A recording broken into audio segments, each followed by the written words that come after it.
வணக்கம் நண்பர்களே. சுபகிரகம் குரு, முழு சுபர்.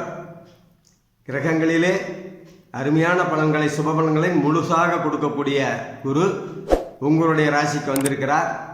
விரயஸ்தானத்திலே இருந்தவர் உங்கள் ராசிக்கு வந்து உங்களுடைய பாக்கியஸ்தானம் 5ஆம் இடம், கலஸ்திர ஸ்தானம் 7ஆம் இடம், ராஜயோகஸ்தானம் 9ஆம் இடம் அனைத்தையும் பார்க்கிறார்.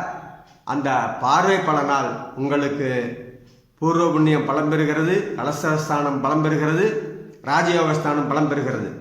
அந்த அதிபதிகள் 5ஆம் இடத்த அதிபதி சுக்கிரனோடு தொடர்பு கொள்ளும்போது, குருவும் சுக்கிரன் தொடர்பு கொள்ளும்போது பொருளாதார நிலைகளில் ஒரு நல்ல முன்னேற்றங்களை கொடுப்பார். இதை நல்லா தாராளமாக நீங்கள் அனுபவிச்சுக்கலாம்.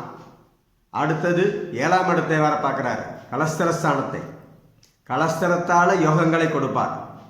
வாழ்க்கை துணையால் சங்கடங்களை நிவர்த்தி செய்து உங்களுடைய வாழ்க்கையை நல்ல திருப்பங்களை ஏற்படுத்தி கொடுக்க இருக்கிறார். அனுபவித்துக் கொள்ளுங்கள். அதே போல் நண்பர்களாலும் உங்களுக்கு நல்ல நிலையை ஏற்படுத்தி கொடுக்க இருக்கிறார். அதையும் அனுபவித்துக் கொள்ளுங்கள். ராஜயோக நிலை, சனியோட இடத்த வேற பார்க்குறாரு. குரு சனியோட இடத்த பார்க்கும்போது சங்கடங்களை நிவர்த்தி பண்ணி ராஜயோகங்களை நிவர்த்தி பொது வாழ்க்கையிலே விளம்பரத்தை கொடுக்கிறார். உங்களுக்கு இது ராசிக்கே வந்தாலுமே, உங்களுடைய இடத்துக்கு வந்தாலுமே குரு உங்களுடைய 7ஆம் அதிபதி, பாதகாதிபதி. அவர் உங்கள் ராசிக்கு நல்ல பலன்களை கொடுக்க இருக்கிறார்.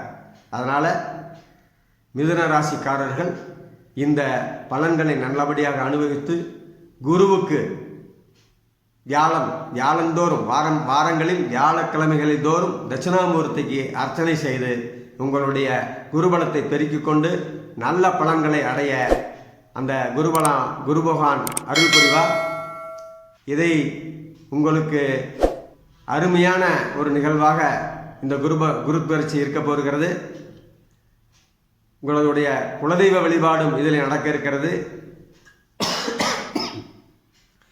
அதையும் பயன்படுத்திக் கொள்ளுங்கள்.